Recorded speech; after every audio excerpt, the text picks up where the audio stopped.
अपने लोगों को बचाना बंद करो और ढंग से काम करो, नहीं तो आपके खिलाफ कंटेम्प्ट प्रोसीडिंग्स शुरू करनी पड़ेगी। ये बोले गए हैं सुप्रीम कोर्ट में, वो भी जस्टिस बीवी नागरत्ना के द्वारा एक एलीट सेंट्रल एजेंसी को, CBI, central bureau of investigation, जिसने की देश में वापस से सनसनी मचा दी है। अब इमेजिन कीजिए, सुप्रीम कोर्ट का टोन एकदम स्ट्रेट और नो नॉनसेंस था। ये हियरिंग सिर्फ एक कस्टोडियल डेथ की नहीं, बल्कि अथॉरिटीज के लिए एक वेकअप कॉल है, जो लॉ को सीरियसली फॉलो नहीं कर रहे।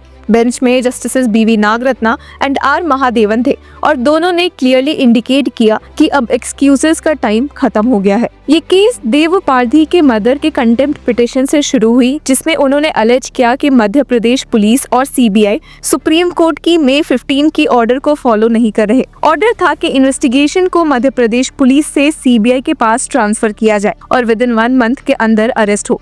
लेकिन सुप्रीम कोर्ट को ये देखकर फ्रस्ट्रेशन हुआ कि अक्यूज्ड ऑफिसर अप्रैल से एब्सकॉन्डिंग है और अब तक उनको सस्पेंड भी नहीं किया गया था, जो बस कल ही हुआ है। सुप्रीम कोर्ट ने ब्लंटली पूछ लिया, Why yesterday? You say they are absconding since April. This means you are protecting them. Now this is really contempt. You have been searching for them since April. Why haven't you suspended them? What is the meaning of this? All your efforts are eyewash. अब थोड़ा picture का background समझते हैं। Victim देव पारधी और उनके uncle Gangaram एक theft case में detention में थे। मदर ने अलेज किया कि पुलिस ने देव को टॉर्चर किया और उसकी डेथ कॉज की। पुलिस का क्लेम था कि हार्ट अटैक की वजह से उसकी डेथ हुई है और सुप्रीम कोर्ट को कंसर्न था कि लोकल पुलिस ने इन्वेस्टिगेशन इन्फ्लुएंस करने की कोशिश की है और कवर अप का अटेम्प्ट किया। यही रीजन था कि सुप्रीम कोर्ट ने अथॉरिटीज को फटकारा और केस की इन्वेस्टिगेशन का जिम्मा दे दिया था सीबीआई को। अब बेंच ने सीबीआई से फिर पूछा कि ऑफिसर्स के ट्रेस करने के लिए क्या स्टेप्स लिए जा रहे हैं।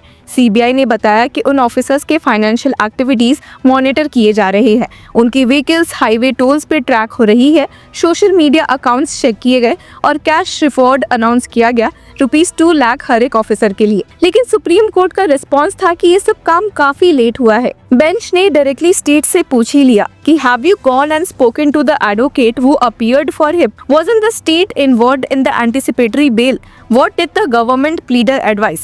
They could have arrested him. Supreme court ने स्टेट गवर्नमेंट के रिप्रेजेंटेटिव को भी स्ट्रिक्टली वार्न किया, if an officer of your government is involved, you can not wash your hands of it. मामला यहाँ पर काफी इंटरेस्टिंग भी हो जाता है, क्योंकि मध्य प्रदेश में सरकार है बीजेपी की, जो सेंट्रल पे भी रूल कर रही है और इसके साथ ही ये लाइन भी क्लियरली इंडिकेट करता है कि एक्सक्यूजेस बिल्कुल नहीं चलेगा और एक्शन लेना ही रिस्पॉन्सिबिलिटी है। अब सुप्रीम कोर्ट ने सीबीआई की स्टेटस रिपोर्ट को अनसैटिस्फैक्टरी डिक्लेयर किया और नेक्स्ट हियरिंग का डेट शेड्यूल किया। जस्टिस नागरत्ना ने एक और ब्लंट रिमार्क भी किया कि we will only say your helplessness appears to be the garb of protection. This can't go on like this. Despite a supreme court express order, you are unable to act. They are absconding, a proclamation is there, and yet you can't trace and arrest them. Please don't plead helplessness. ये line सिर्फ warning नहीं बल्कि एक strict instruction है कि supreme court अब सिर्फ action expect कर रही है। अब थोड़ा डिटेल में भी देखें तो officer Sanjeev Singh Mawai and उत्तम सिंह कुशवाहा अप्रैल से ही फ्यूजिटिव है। सीबीआई ने नॉन बेलेबल वारंट्स इशू किए,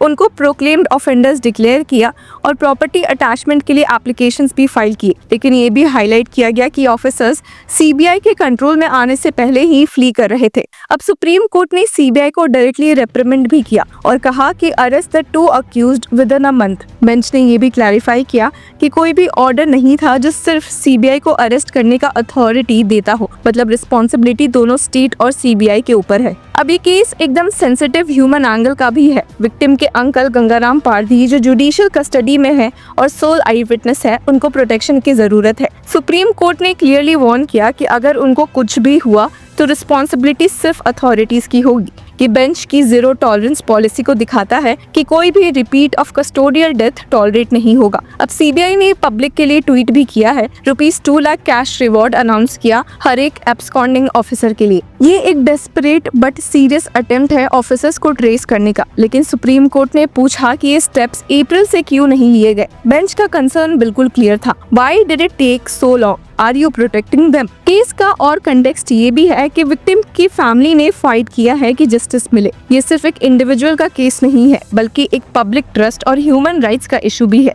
सुप्रीम कोर्ट का टोन और रिमार्क ये क्लियरली दिखाता है कि जुडिशरी सिर्फ ऑब्जर्व नहीं करती बल्कि एक्टिवली इंश्योर करती है कि लॉ का प्रॉपर एग्जीक्यूशन हो। अब सुप्रीम कोर्ट ने सीबीआई और स्टेट को नेक्स्ट हियरिंग में एक्सप्लेनेशन मांगा है। बेंच ने क्लियर वार्निंग दी कि अथॉरिटीज का डिले या नेग्लिजेंस टॉलरेट नहीं किया जाएगा। जस्टिस नागरत्ना ने एम्फेसिस भी किया कि हेल्पलेसनेस का एक्सक्यूज अब एक्सेप्टेबल बिल्कुल भी नहीं है, एक्शन लेना ही रिस्पॉन्सिबिलिटी है। ये एक स्ट्रिक्ट मैसेज है कि लॉ का रिस्पेक्ट सिर्फ रूल्स में नहीं एक्शन में भी होना चाहिए। अब थोड़ा और डिटेल्ड पर्सपेक्टिव, विक्टिम के मदर ने अलेज किया कि लोकल पुलिस ने इन्वेस्टिगेशन मैनिपुलेट की और कवर अप अटेम्प्ट किया। सुप्रीम कोर्ट ने स्टेट और सीबीआई दोनों को धरे पे खड़ा कर दिया कि ऐसा टॉलरेट हम नहीं करेंगे। बेंच ने हाईलाइट भी किया कि ऑफिसर्स को एब्सकॉन्डिंग करने से रोकना और उनके सस्पेंशन टाइमली करना अथॉरिटीज की ड्यूटी थी। ये लाइन सुप्रीम कोर्ट का स्ट्रिक्ट ओवरसाइट दिखाता है। जस्टिस नागरत्ना का रिमार्क ये भी हाईलाइट करता है कि सुप्रीम कोर्ट हेल्पलेसनेस को एक्सेप्ट नहीं करेगा। Please don't plead helplessness.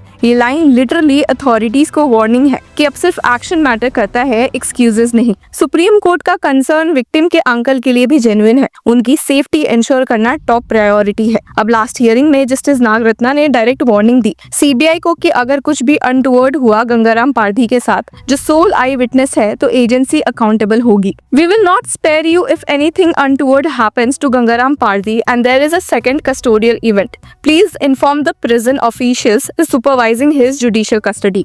There cannot be a second custodial death, otherwise we will take it seriously.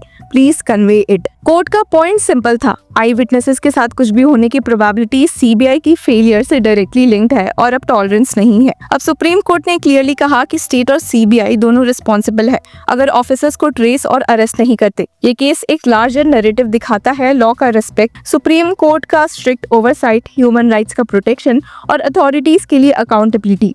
ये स्टोरी हमें ये सिखाती है कि जस्टिस कभी इजी नहीं होता। विक्टिम के फैमिली को फाइट करना पड़ता है, अथॉरिटीज को अकाउंटेबल रहना पड़ता है और जुडिशरी को स्ट्रिक्ट सुपरविजन मेंटेन करनी पड़ती है। फाइनली ये केस हमें ये भी दिखाता है कि लॉ का रिस्पेक्ट सिर्फ रूल्स फॉलो करने में नहीं बल्कि एक्शन में भी होना चाहिए। अगर कोई ऑफिसर एब्सकॉन्ड कर रहा है तो स्टेट और इन्वेस्टिगेटिंग एजेंसीज दोनों रिस्पॉन्सिबल है।